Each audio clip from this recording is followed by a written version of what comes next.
এই খাবার না খেয়েও তোমার হাগা ধরে যাবে, হাগা ধরে যাবে। আর যারা খাচ্ছে তারা কি করে খাচ্ছে ডেলি ডেলি আমি বুঝতে পারি না। আমার তো নাম শুনে হাগা ধরে গেছে। ফেসবুক খুললেই 3টে পকোড়া, একটা গোটা পেঁয়াজ, একটা লঙ্কা, একটু নুন, একটু বাপের বাড়া, একটু এই অতিষ্ঠ হয়ে যাচ্ছে জীবন।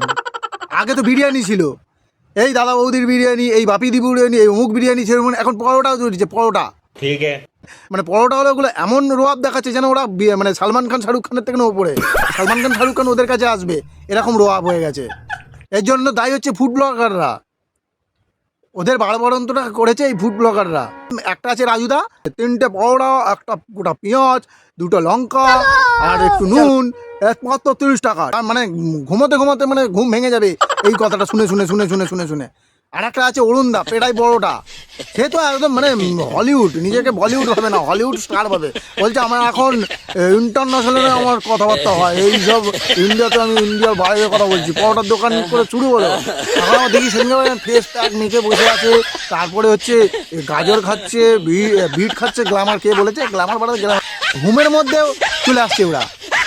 ওরা আবার কি প্রমোট করতে যাচ্ছে সব, মানে এত বড় বড় সব সেলিব্রিটি হয়ে গেছে। এই যে পেটাই পরোটা দোকান থেকে উঠলো, বলছে আমি এখন পেটাই পরোটা নিয়ে আলুরদম নিয়ে ভাবছি না, এখন আমার চিন্তা ভাবনা সে ইন্টারন্যাশনাল, আমি এখন বড় বড় কাজ করছি।